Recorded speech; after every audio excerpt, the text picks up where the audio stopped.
Good morning, students. Today we will read the chapter The 100 Dresses, chapter number 5 from First Flight. How do we judge the people around us? By their money, wealth and professions. क्या हम किसी people को उसकी judgement उसके किस basis पे, money के basis पे या प्रोफेशन या पोजीशन के बेसिस पे करते हैं? और is there something of more enduring value to look for in a person, या उससे ज़्यादा कुछ और क्वालिटीज़ होती हैं एक पर्सन में जो हमें देखनी चाहिए. This story is a sensitive account of how a poor young girl is judged bye her classmates. Venda Petronsky is a young Polish girl who goes to school with other American children in an American town. These other children see Venda as different in many ways. Can you guess how they treat her? Yes, वो एक polish girl है. American community में आके रहना और अपने उन classmate के साथ वो कैसे सेटल डाउन हो रही है, कैसे उसको किन प्रॉब्लम्स को देखना पड़ रहा है और कितना डिफरेंट है उसके लिए उनके साथ पढ़ना. सो आज हम ये चैप्टर में पढ़ेंगे. यहाँ नीचे हमें एक बॉक्स में बेटा इंफॉर्मेशन गिवन है.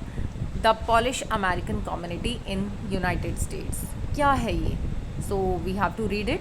The first Polish immigrants arrived in America in 1608, but the largest wave of Polish immigration occurred in the early 20th century.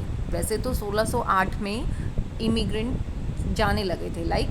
Immigration होता है, कोई एक स्टेट से दूसरे स्टेट में जाता है या एक नेशन से दूसरे नेशन में, तो ये एक पॉलिस्ट कहे जाते हैं. तो वहाँ से अमेरिका में आकर रहने लगे. 1608 में ये स्टार्ट हो गया था. But largest wave of polish immigration जो ज़्यादा नंबर पे हुआ, बहुत ज़्यादा लोग पॉलिश कहाँ पहुँच गए? अमेरिका में. वो 20th सेंचुरी में हुआ. when more than 1 million Poles migrated to the United States. more than 1 million. The Polish state did not exist at the time, और उस टाइम वो स्टेट एग्जिस्ट नहीं कर रही थी. And the immigrants were identified according to their country of origin rather than to ethnicity. They were identified as Russian Poles, German Poles and Austrian Poles. So जो Russia से तो उन्हें Russian poles, German से German poles, and इस तरह से उनको named कर दिया गया, नेमिंग दी गई. One of the most notable polish American communities in Chicago, और सबसे ज़्यादा ये कहाँ रहते थे? शिकागो में. And it's suburbs. So Chicago is sometimes called the second largest Polish city in the world, next only to Warsaw. तो polish की जो पॉपुलेशन थी वो अमेरिका में ज़्यादा थी एज़ कम्पेयर टू मीन्स जो कम्युनिटी थी, सबसे ज़्यादा जो लोग थे अब वहाँ अमेरिका में वो पॉलिश थे. The capital of Poland. Polish Americans were sometimes discriminated against in the United States, as were the Irish, Italians and Jews. According to the United States 2000 census, there are large number, that is 6,67,414 Americans of age 5 years and older reported Polish as the language spoken at home. तो कैसे judgement होती थी कि कौन से state से, कौन से नेशन से नंबर ऑफ़ पर्सन ज़्यादा हो गए हैं? उनकी जो मदर टंग थी, जिस लैंग्वेज में वो बात करते थे, तो सबसे ज़्यादा जो लैंग्वेज स्पोकन थी उनके घरों पर वो पॉलिश थे, which is about 1.4% of the people who speak languages other than English, और it is 0.25% of US population. जो टोटल US population था उसका 0.25 रेशो है, जो परसेंटेज है वो पॉलिश पर्सन्स वहाँ पर जो रह रहे थे उनका है. Today Monday, now the chapter begins here. Today Monday, Venda Petronsky was not in her seat, but now not even Peggy and Madeline, the girls who started all the fun, noticed her absence. Usually Venda sat in the seat next to the last seat, in the last row in room 13. So जो उनका room number है वो कौन सा है? Class जो जहाँ Wanda बैठती है that is room number 13 and the day is Monday और वेंडा पेट्रॉन्स्की आज वहाँ नहीं है, एब्सेंट है. Usually Venda sat in the seat next to the last seat in last row in room 13.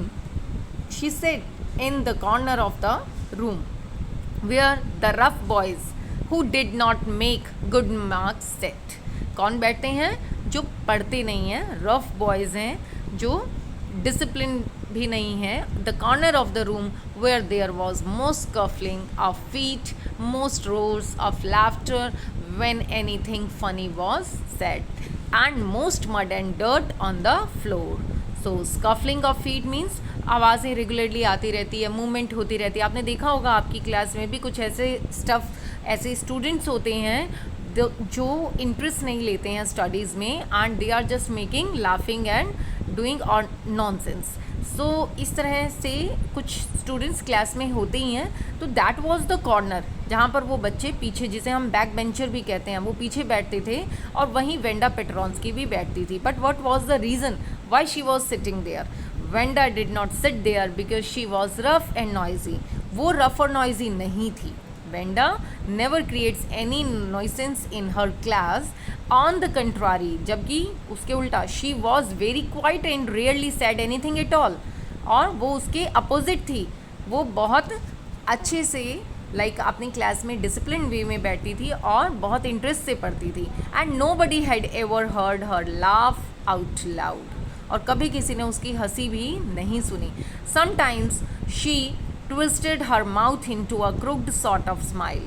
और बहुत छोटी सी स्माइल, और वो भी अंदर ही रहती थी. थोड़ी सी उसके लिप्स स्माइल करते थे, तो इतनी स्माइल वो करती थी. But that was all. और उससे ज़्यादा उसने कभी लाफ नहीं किया. Nobody knew exactly why Wanda sat in that seat. कोई नहीं जानता था कि वो उस सीट पर क्यों बैठती है. Unless it was because she came all the way from Boggins Heights. एक यही कारण था कि वो कहाँ से आ रही थी? बॉगिन हाइट्स. जिस जगह से वो आती थी उसका नेम है बेटा Boggin Heights. And her feet were usually caked with dry mud. अब बॉगिन हाइट्स यहाँ पर स्पेसिफाई किया गया है. इट मीन्स जो बॉगिन हाइट है वहाँ पर जो वे है, रास्ते हैं वहाँ के, दे कैन बी मडी. तो इसीलिए उसके शूज़ क्या हो जाते थे? मड से भर जाते थे. Caked with dry mud. But no one really thought much about Wanda Petronski once she sat in the corner of the room. लेकिन किसी को कोई फ़र्क नहीं पड़ता था कि वेंडा कहाँ बैठ रही है. और जब वो एक कॉर्नर वाली सीट पे बैठ जाती थी तो कोई बॉदर भी नहीं करता था, कोई ज़्यादा क्वेरी उससे नहीं करता था. The time when they thought about Wanda was outside of school hours at noon time when they were coming back to school or in the morning early before school began, when groups of 2 or 3 or even more would be talking and laughing on their way to the schoolyard. तो बच्चों को कब उसकी याद आती थी, कब वो उसको नोटिस करते थे? जब वेंडा स्कूल से बाहर होती थी. तो स्कूल आवर्स के बाहर देखिए कौन कौन सा टाइम होता है. एक तो मॉर्निंग में जब हम स्कूल पहुंचते हैं, और जब वो स्कूल से वापस घर जाती है, या नून का लंच टाइम जो होता है जहाँ बच्चे बाहर आ जाते हैं, तब ग्रुप्स में कुछ बच्चे खड़े होकर 2 और 3 और it can be more than that, तो तब बच्चे उसके बारे में वहाँ बातें करते थे. Then sometimes they waited for Wanda to have fun with her.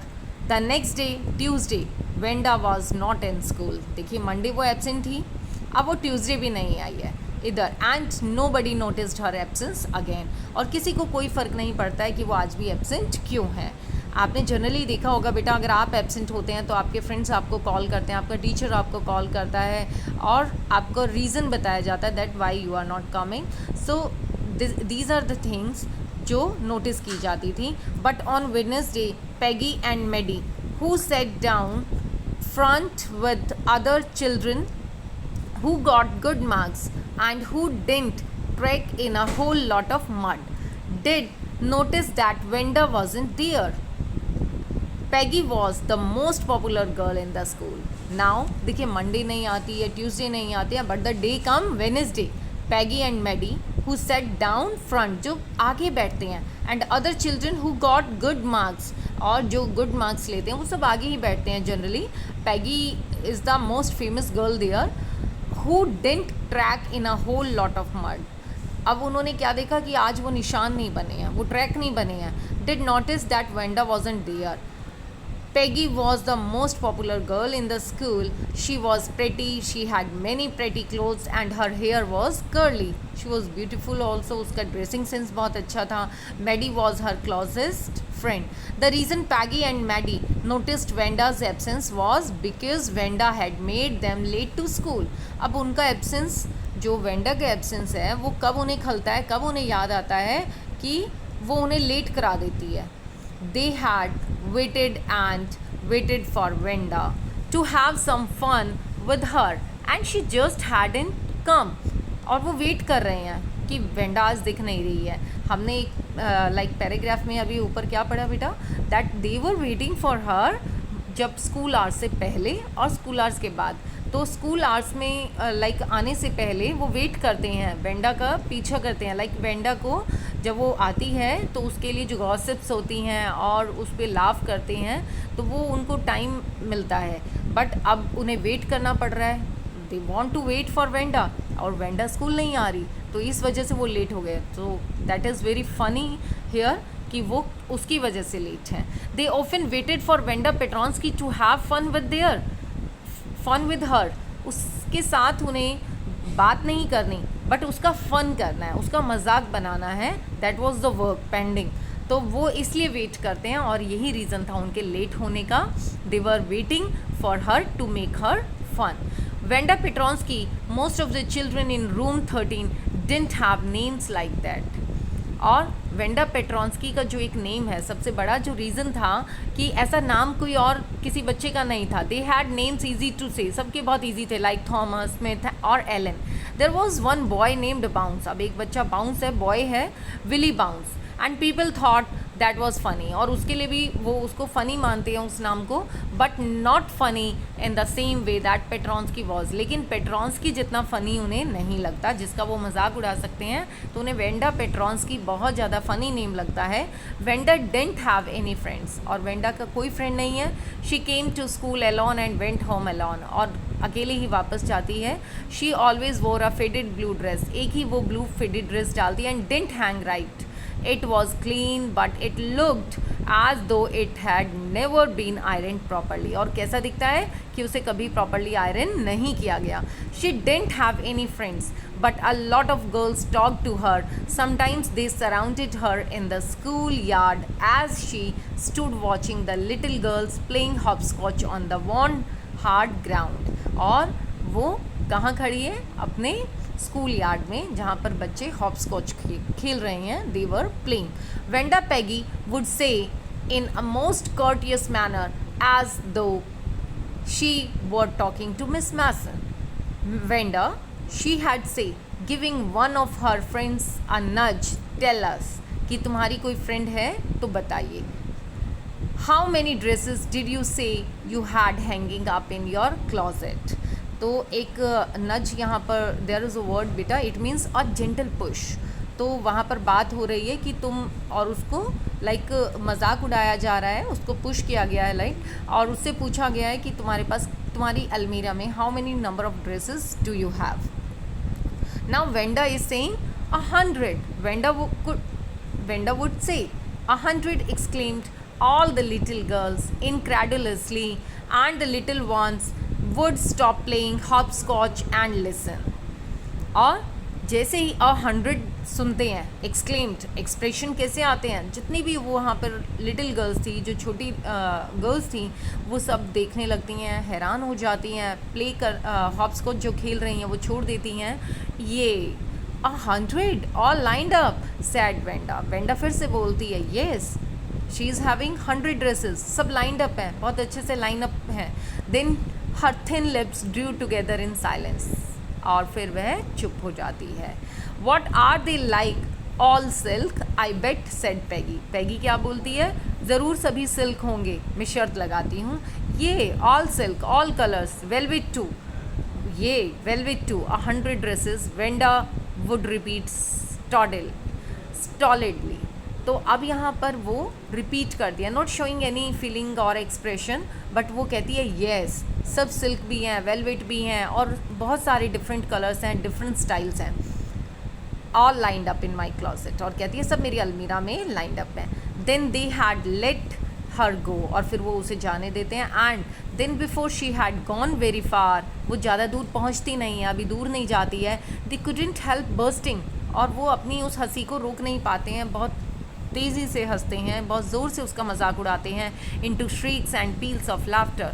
100 dresses, obviously the only dress Wanda had was the blue one she वोर एवरी डे, कि एक ही ड्रेस है जिसे वो डेली डालती है. सो दे डिड शी से she had 100. What a story, कि क्या कहानी बनाई है. How many shoes did you से यू हैड. 60 पेयर्स. तो अब उससे क्या बोलते हैं कि फिर शूज़ कितने होंगे. Then she answered 60 pairs all lined up in my closet, और वो सभी उसकी अलमीरा में लाइंड अप हैं. Cries for exaggerated politeness greeted this all alike, और वो बहुत पोलाइटली ग्रीट करती है कि सब एक जैसे हैं. सब एक जैसे नहीं है, डिफरेंट काइंड ऑफ है, डिफरेंट तरह के उसके जो पेयर्स ऑफ 60 पेयर्स ऑफ उसकी शूज़ हैं. Oh no, every pair is different. अब गर्ल्स को फिर से ये चीज़ क्या लग रही है, एक मजाक लग रही है. All colours all lined up. Peggy who had thought up this game, and Maddie her inseparable friend. inseparable friend होता बेटा जो कभी अलग नहीं होते, साथ साथ रहते हैं. आई थिंक आप लोगों के भी फ्रेंड्स होंगे जिनके साथ आप ऑलवेज़ रहना पसंद करते हैं. Were always the last to leave. सब चले जाते हैं बट पैगी के साथ जो लास्ट तक रहती है वो मेडी है. Finally Wanda would move up the street, her eyes dull, उसकी आंखें नीचे हैं और वो स्ट्रीट में जा रही है घर के लिए. And her mouth closed, hitching her left shoulder every now and then in the funny way she had finishing the walk to school alone. और वो स्कूल से चली जाती है अकेली.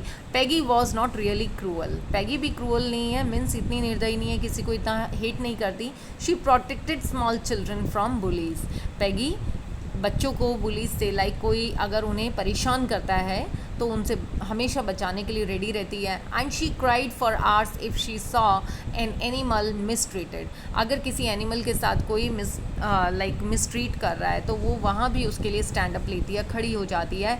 If anybody had said to her, don't you think that is a cruel way to treat Wanda, she would have been very surprised. Cruel? Why did the girl say she had 100 dresses. तो वो कहती है कि नहीं, उसने ऐसा क्यों कहा. Anybody could tell that was a lie. Why did she want to लाई.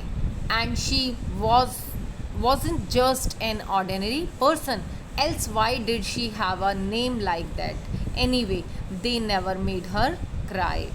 और वो क्या कहते हैं कि भी उसका ऐसा नेम क्यों नहीं है, एक कॉमन नेम नहीं है, समथिंग डिफरेंट. और अब उसने ये झूठ बोला, ये कहानी बनाई है कि उसके पास इतनी ड्रेसेस हैं और इतने शूज़ हैं.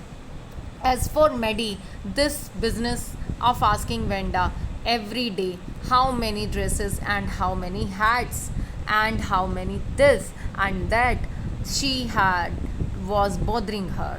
अब डेली यही काम था. मैडी भी उससे यही पूछती है कि तुम्हारे पास कितनी कैप्स हैं, कितने शूज़ हैं, कितनी, means so many things they were asking, और उसको बॉदर करते रहते. Maddie was poor herself, जबकि मैडी भी पुअर थी. Means the family condition of Maddie was not so good. Financial she was not so sound. She usually wore somebody's hand me down clothes. Hand me down means किसी के पहने हुए कपड़े. Thank goodness she didn't live up on Boggins Heights or have a funny name. और वो कहती है Maddie कि शुक्र है कि वो कहाँ नहीं रहती है, थैंकिंग टू गॉड कि बॉगिन हाइट्स पर नहीं रहती और उसका नेम भी इतना फ़नी नहीं है. Sometimes when Peggy was asking Venda those questions in that mocking polite voice, Maddie felt embarrassed and studied the marbles in the palm of her hand, rolling them around and saying nothing herself. Not that she felt sorry for Venda exactly. She would never have paid any attention to Venda if Peggy hadn't invented the dresses game.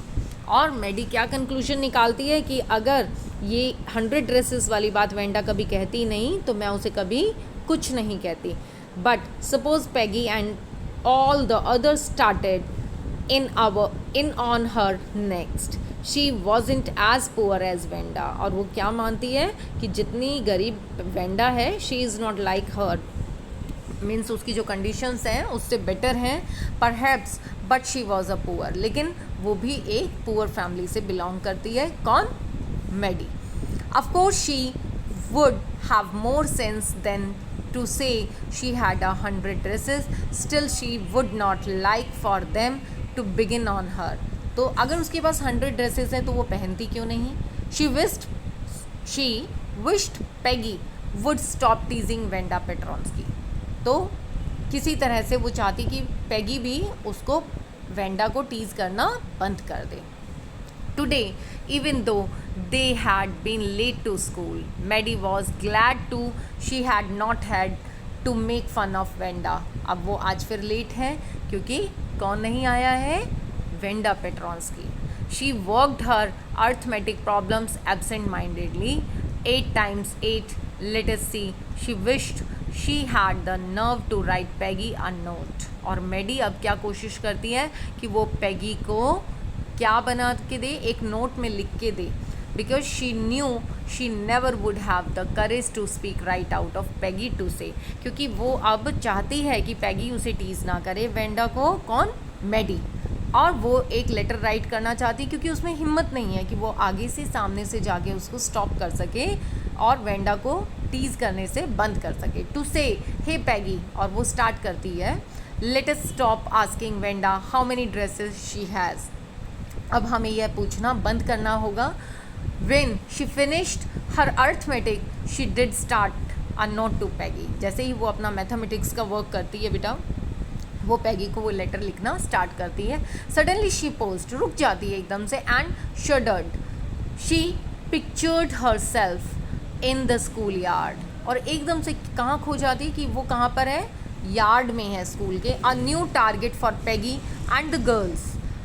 Peggy might ask her where she got the dress and that she had on, and Maddie would have to say it was one of Peggy's old one that Maddie's mother had tried to disguise with new trimmings, so no one in room 13 would recognize it.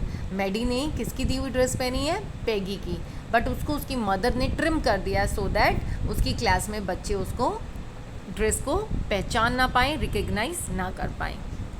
If only Peggy would decided of her own accord to stop having fun with Venda. Oh well, Maddie ran her hand through her short blonde hair as though to push the uncomfortable thoughts away. आपने देखा कि अब continuously Maddie को ये है कि किसी भी तरह पैगी ये सब बंद कर दे. और मैडी रैन हर हैंड थ्रू हर शॉर्ट ब्लॉन्ड. तो यहाँ पर एक फिजिकल अपियरेंस दी है कि उसके कैसे हेयर्स हैं, ब्लेंडेड हेयर्स हैं, and push comfortably thoughts away. और वो चाहती इन चीज़ों को छोड़ दिया जाए. What difference did it make? क्या डिफरेंस है इन चीज़ों में? Slowly Maddie tore into bits the note she had started. और जो उसने नोट बनाया था वो उसको धीरे धीरे टीयर कर देती है.